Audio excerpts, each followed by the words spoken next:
Is this MBA program a good place to deepen my academic knowledge about business? Certainly. Our program is triple accredited, and the modules are led by some of the leading experts in the world in their particular areas of subject matter. Having said that, I also want to emphasize that the functional knowledge is not our first priority. What do you mean by functional knowledge? It's very important that somebody finishes an MBA knowing how to run T accounts, knowing what ratios to use in the financial analysis, knowing how to evaluate an investment as to whether or not it's one that an organization should engage or not. The person should also understand human resources structures, different ways of remunerating their employees, a whole series of things that people should know functionally. That's functional knowledge. That's the functional knowledge. And we provide that, of course, we provide that. And what we provide in that area is world leading. But that is not the focus of our programs. What is the focus? We want to develop the people. We want to develop the person who can use all that functional knowledge to great advantage for themselves and for their organizations and more broadly even for their communities. Can you develop people? Don't they just come as they are? Oh, you believe in the nature, not the nurture? I don't know, but it's very hard to completely change someone's personality in 1 year. I believe that the people who choose to come to Lancaster have a sense that they want to gain more. They want to be in a transformational moment. They want to see the world in perhaps a bit of a different way. So it's probably in their nature to come to us to grow, if that makes sense. In their nature to come to us to grow with our nurture. Why would they come specifically here to have personal development? We're in the countryside in the north of England. Would I not develop more in a fast-paced inner city with hundreds and hundreds of meetings with new people every day? Well, actually, we're best of both worlds. We are in the countryside. We are a great place to study and to reflect and to be able to focus on what you're trying to gain from the program. But we're not disconnected. We have Lancaster in London. We take our students into Edinburgh. You will be meeting with people in other cities around the world, Beijing or Guangzhou, or perhaps in Mumbai, or perhaps in Turkey, just to name a few, or Istanbul, just to name a few of the locations that we've been to in recent years. But I'm not near to employers like I would be in London. If I was in the city of London, surrounded by all the financial institutions and government, surely I've got a better chance of networking over a lunchtime cup of tea in London than I have up here in Lancaster. Well, as I mentioned, we do have programs that we run in London. In fact, this coming Friday, we're bringing recruiters as well as a number of our alumni into the Work Foundation, which is the location that Lancaster University owns, and is our Lancaster in London office. So all of our students are going down, and they're going to be meeting with recruiters, getting tips on getting jobs, and also potentially even landing some jobs. How do you make the most of this location? We focus on reflective practice. As you can see from this location, it's an absolutely beautiful location. It draws the leader that's inside somebody. It draws that out. It creates a space where the student is able to really get in touch with what's going on in their own head. Who are they as a leader? What are they trying to achieve? What does reflective mean? Reflective means that experiences are happening all around you every day. We are overwhelmed with stimuli, and reflective practice and becoming mindful is in part a practice of looking at these experiences purposefully to say, I've had that experience. What can I learn from that? How can I move that forward? How can that benefit me? And if you are purposeful, then you direct yourself into experiences that are going to be more meaningful for you, so that they're going to deliver greater value to you in terms of your learning. And again, that brings me back to the point about people who might choose to come into our program are looking for this type of an experience. You're talking about mindfulness and Yes. mindful managers. Mindfulness is well known as a Buddhist term. It draws on several different philosophies. Would the Buddha have done an MBA? Absolutely. The Buddha would have done the Lancaster MBA. Why would the Buddha... Have you got big armchairs where he could have sat and rolled around? We can accommodate somebody who needs a big chair. That's a good way to attract Buddhas. But seriously, do you not just mean thinking smart and caring about people when you say mindfulness? Because mindfulness in Buddhism means something much broader. Mm-hmm. I wouldn't purport to be an expert on what mindfulness means within for Buddha, but for us, mindfulness is around recognizing what your purpose is and working to achieve your purpose. But it's not as simple as narcissistic, I'm in it for me. If the purpose really ought to be around what can I do to advance myself, my organization, my community, and the people around me. So mindfulness in this context is what's going on with the people around me? What's going on with my organization? What's going on with those suppliers? And repeatedly, quarter after quarter after quarter, we have an issue with those particular suppliers in the way that they're invoicing us or in orders showing up late. What's happening with them? And in the communications that I'm having with them, why are they not understanding what I'm trying to get across? What should I be understanding about what they're trying to get across so that I'm more effective through them?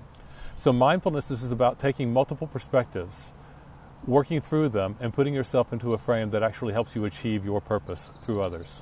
What's the balance in this course between theory and practice, hands-on experience? It's probably about 75-80. Right. You teach mathematics here, do you? Well, that wouldn't be our emphasis, would it? Okay, so we don't skimp on the theory. We don't skimp on the engagement. In fact, we do more than we should in both. But our emphasis, that's why I gave the 80 to the engagement. Our emphasis is probably over onto the engagement side. We've designed our modules in the full-time program, as a for instance. We've designed our modules so that key modules are taking place in advance of our first challenge, the business development challenge or the new venture challenge. Are they these action-based consultancy challenges? What are they?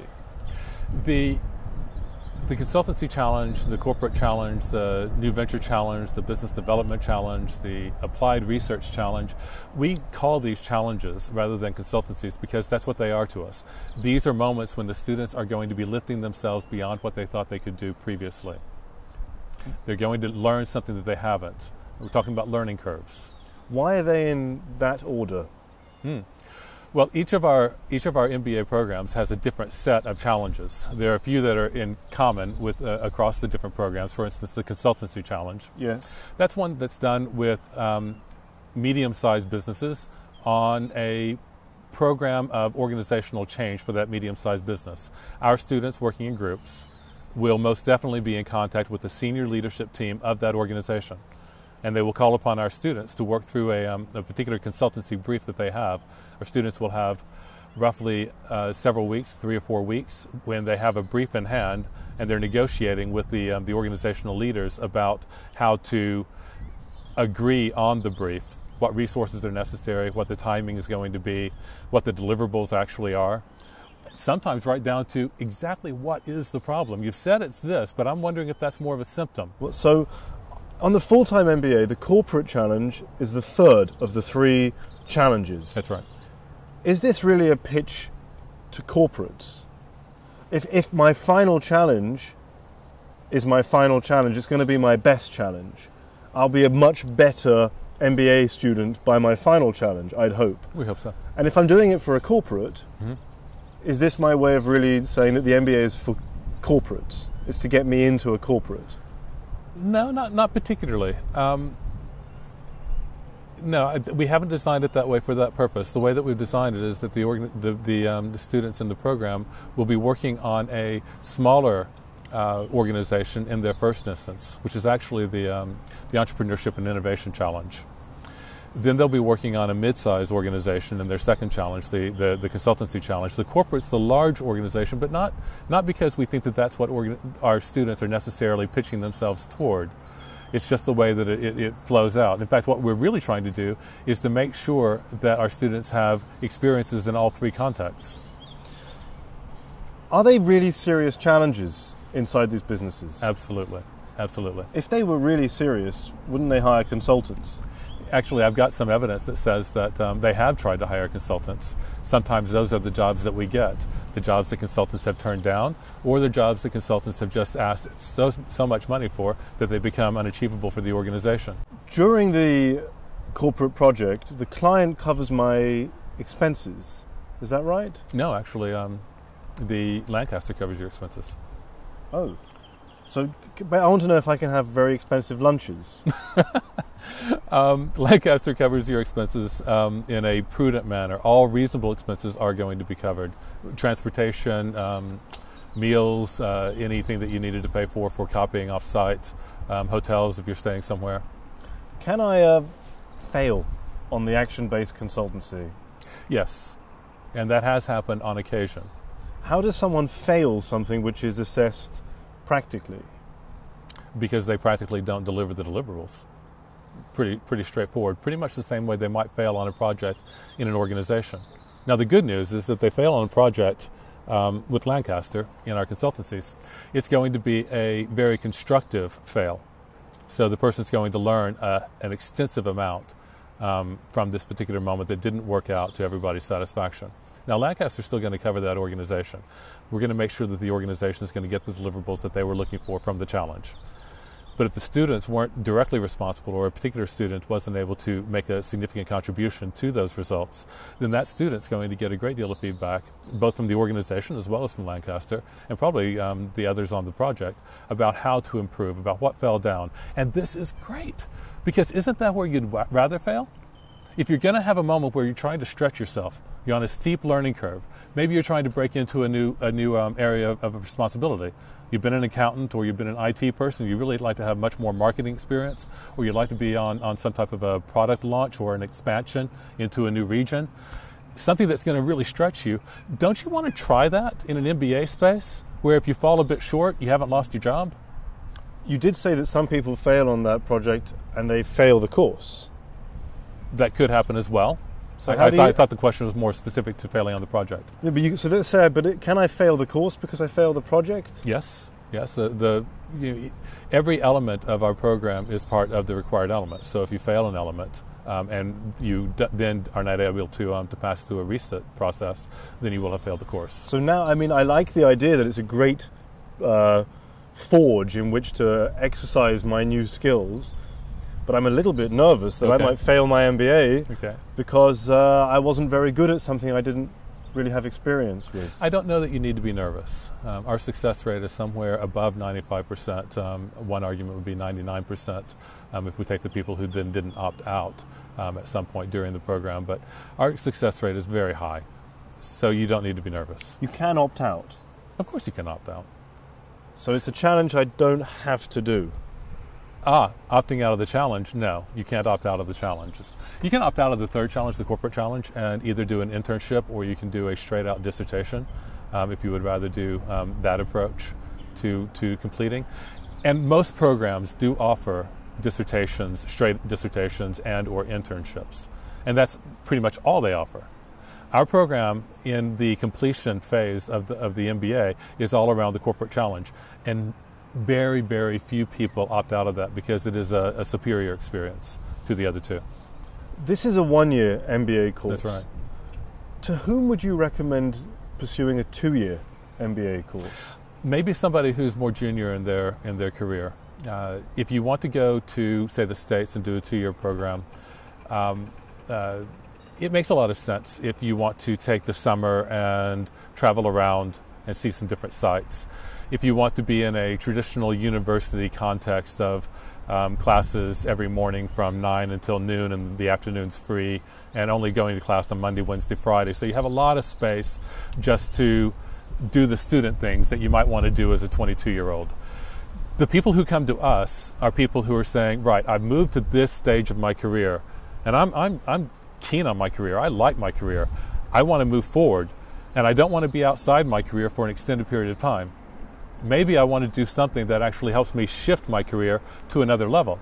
And I'm very focused. I'm achievement oriented. I would like to do an MBA that's only going to take me 1 year, and it's going to be intense, the same way that I run my life. Are they dinosaurs, the people that come on the course? No. The average age is 30 years old on the Lancaster MBA. That's a dinosaur. That's not quite a dinosaur. If that's a dinosaur, then I'm extinct. I'm a dinosaur. But it's an older crowd. Do people bring their families? Some do. Some do. Some leave families. Some haven't started families. Again, generally the people that we attract are very focused folks. So many of them will have decided that they're not going to either take a partner or have children until after they've completed this experience. Those who do, Lancaster has beautiful facilities where people are very able to have their families over. A number of spouses actually are able to take some positions of responsibility while they're here, and or study while they're here. Talk about focused people. I have to take 3 assessed electives, but according to the website, I can also take additional electives that are not assessed. That's right. If I'm focused, why study things I'm not going to get assessed on? Well, our people are focused, and you heard that correctly, but I also said achievement-oriented.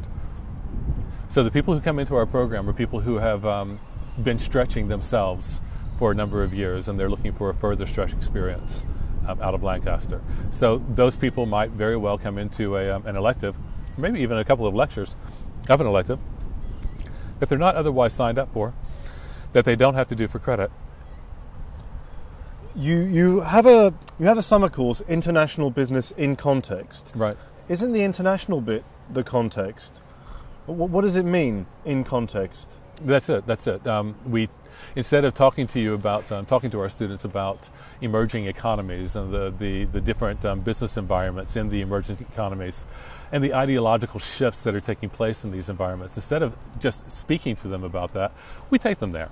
And they have experiences. They go into a multinational that's doing business in that interesting land, so in Guangzhou or in Istanbul or in Prague. They talk to people who are working in that multinational and see what that experience is like. They also talk to some business leaders of very successful organizations that are grassroots, that have grown up inside that context, and they see the ideology of that organization separately from the other. They also look at some new entrepreneurs. China, Guangzhou is just full of entrepreneurs. And there are people there who are launching several different organizations at the same time, serial entrepreneurs. And they provide a great input to our students about what it is to actually be here in this spirit of what's taking place around me. It's usually what we hear from the folks is, we're just so excited. We're moving forward here, we're moving forward there. When that's done, I'm going to be able to operate that organization. It's a very exciting space, and our students need to feel it. Is it not frustrating for students to see all those wonderful entrepreneurial places? Sure. And then to come back to England, which is sitting at the end of a recession? Well, our students are actually over 90% overseas students. So many of them are coming from exciting entrepreneurial environments, Northern Africa, China, India, Malaysia, Indonesia. South America is booming right now, and many of our students are coming from these environments, so they're quite comfortable that what they're doing is coming to Lancaster to actually get this world-class experience at Lancaster. But they're also, let's say that they're from China, then they wouldn't have gone back on the Chinese trip. They would have gone to a South African trip, or they would have gone on the Istanbul trip or the Mumbai trip. They would have gone somewhere else to experience another type of environment, which is like the one that they're from, but not the same at all. There are other triple accredited one-year programs in the UK. Not many. There are several. There are a few. There's Cranfield, for example. Sure. And there are some other schools that are quite highly ranked. Why would I specifically choose this one-year program in the UK? We're probably the leaders among all the schools that you would look at, worldwide even, in terms of advancing the person as a person and as a professional. Is that a measurable thing? Measurable. Well, when we look at the return on investment of the students who come through our program, we find that their careers are accelerating faster than the careers coming out of the folks who are coming out of our competitor organizations. So in a way, maybe it's measurable that way. Another measure might be, it's a bit loose, but there is, to a person, almost no alumni, and I've met hundreds of alumni, we're doing a lot of engagement. There is almost no alumni that I have spoken to worldwide who has not described our program as transformational. Sometimes they describe it differently. One person's experience is not necessarily the other person's experience. It should be purposeful. The experience that a person has should be purposeful to what they were trying to gain from the program. But there is not a single person who has not told me, that year in Lancaster changed my life. A lot of universities talk about career development, personal development, transformation. There's a danger of it sounding like a cliché. Yeah. How can you convey that it's real? Okay. Well, if you look across our syllabus, if you look across the program of study, I think we're the only program that's out there that's actually putting direct credits toward mindfulness. That's putting direct credits toward leadership development, not a leadership class like in an OB, learning a whole series of different thoughts or theories around leadership, but leadership development in terms of how are you developing as a leader.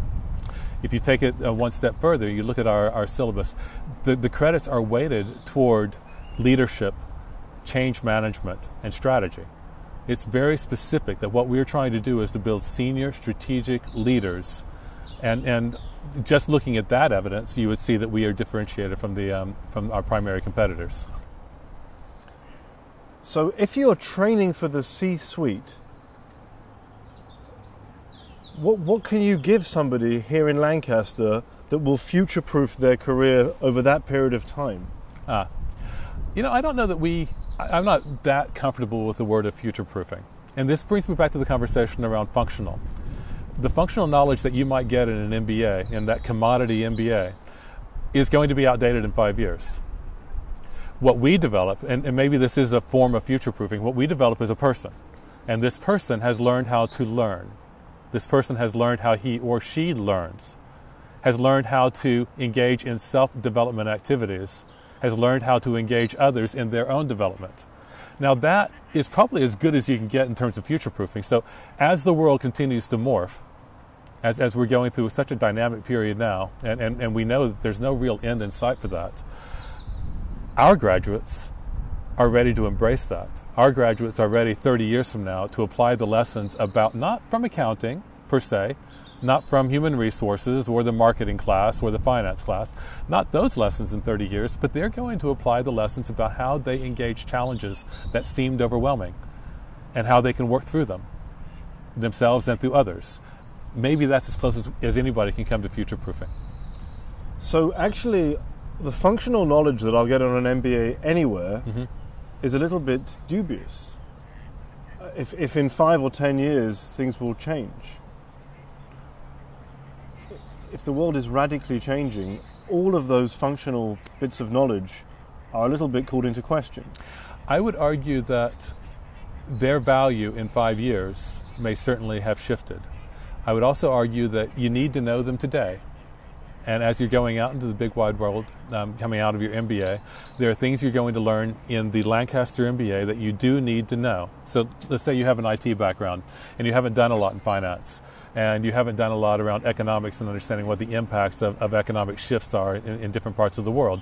You need to know those facts, and you need to know them today, and as they become outdated pieces of knowledge, you need to have the foundation on which you can update that knowledge in the next 5 and 10 and 15 years. So those foundations we teach and we do value, but the facts themselves are going to shift.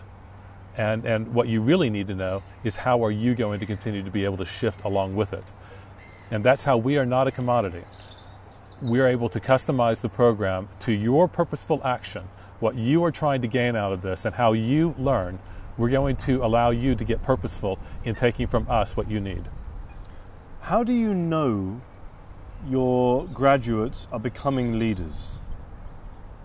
We've got evidence of graduates who are going into positions of responsibility at a faster pace than they otherwise anticipated. That goes back to the conversations about a number of our graduates will walk up to me at these alumni functions and they will say, you know, Jonathan, I'm now in this role. And I said, okay, good, congratulations. Have you updated Canada? Because we need to get that onto the database so everybody can know. And yeah, I've done all that. But I just want to tell you, Jonathan, when I started the Lancaster MBA, I never believed I could have done this.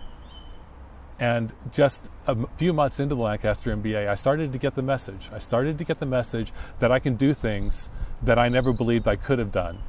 And I started to get the message that I had to be purposeful in establishing a pathway to be able to do the things that I never thought I could. So when I finished that program, I came back to my old organization. They had, very often what happens is the organizations will identify somebody and let them go away for a year and then come back.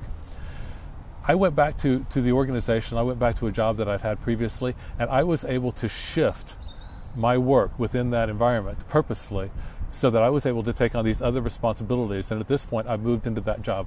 Nobody ever thought I could have done that. I didn't know that I could do that before the Lancaster MBA.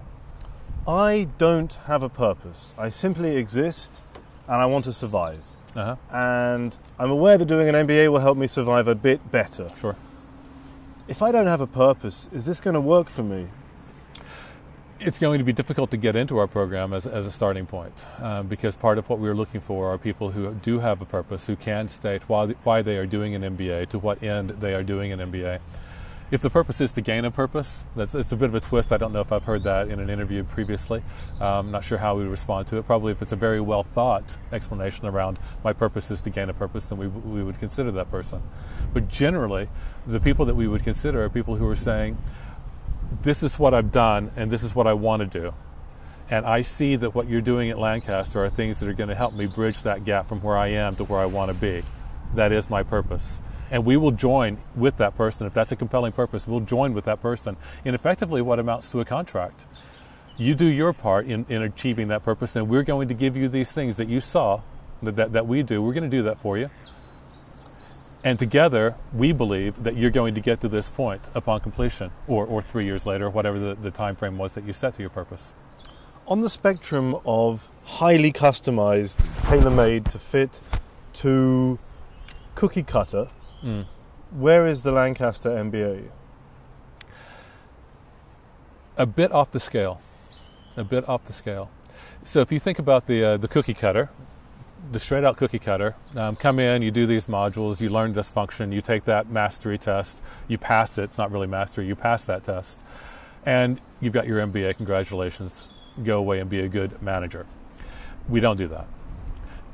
Generally, the customized programs are going to be things along the lines of you've got this track in specialization and that track in specialization, and you can go over to that center and take those modules, and you can really manipulate your MBA such that it doesn't look much like an MBA anymore.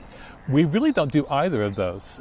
When we talk about customizing the Lancaster MBA, it's about, first of all, you identifying what you're really after. What's the growth that you're after? Not that you want to be more senior in marketing. That really wouldn't cut it with us. But rather that you've had this experience and you're recognizing these deficits, and to be able to have that impact on your organization over here in marketing, you need this knowledge or this confidence. That's your purpose. So then when you're in our program, as you're running through your assessments, you're able to shift your assessment scripts to meeting what you're trying to gain from engaging that assessment. Particularly when you're in the consultancy activities, the challenges, you're able to generate the experience inside that really serves what you're after. But let me take you one step further. Our program is diverse. The people within our program is diverse. We have people coming from all over the world, all sectors, and all functional backgrounds that are represented. So when you're there, you're also purposeful in gaining the knowledge from those folks about what you're trying to get out of this MBA. So we've designed a program that doesn't presume what the purposes are that you might have, which is the fully customizable, tailored programs that are generally out there.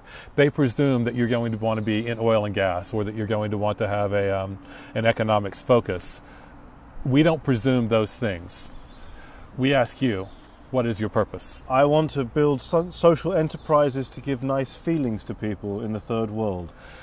Nice feelings, I'm not sure, is very compelling. We're more interested in making sure that people in the third world have jobs, that they have clean water, that they have food, that they have education. Keep working on that purpose. Does the school have a vision? So let's say that the rankings continue to go up, everything is well in all of the externally identifiable things of the school, and the graduates are going out and they're becoming leaders.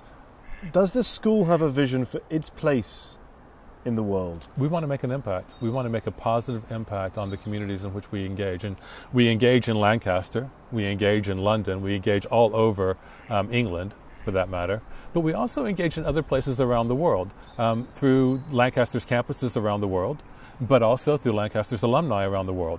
We want to make an impact. This past year, as a matter of fact, the Lancaster University Management School, LUMS, where the MBA is housed, received Business School of the Year award from the Times Higher Education. We are identified as the Business School of the Year across the UK, specifically because of the impacts that we make on the communities that we engage. This past year, one of our students, Hussam El-Nasri, a student, I get a little choked up when I talk about him. He's from the Sudan, and you know that that's a war-affected environment. He has relations on both sides, the South and the North. He's a vet. He found himself as a vet getting involved in NGO-type activity that he wasn't prepared to do as a veterinarian. He needed an MBA. We gave him a very large scholarship to come over to Lancaster and study. He was identified by the Association of MBAs, AMBA, worldwide, among 43,000 students worldwide, as the MBA Student of the Year in 2012.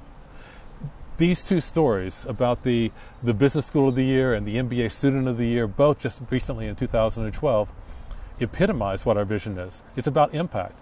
You do something to make others better, not just to give them good feelings. If I tell you I'm from Darfur, Yeah. will it be easier for me to get on the course? But yeah, potentially. Potentially. We want diversity. We want people coming in from different experiences. We also want to give a hand up to somebody. So if you're saying, I'm coming from Darfur and I don't have the money to come into your program, then we want to give you a hand up. We want to increase. In fact, that's one of the issues that Hussam has been going on about since he received his award as Student of the Year, is about creating greater access for people who otherwise are not gaining access to MBAs. Is he planning to pay you back? He's already paid us back. He's paid us back, and he's paid his community back for all the assistance that they gave him. And I expect that Hussam's returns on that investment are going to be huge over the next 30 or 40 years.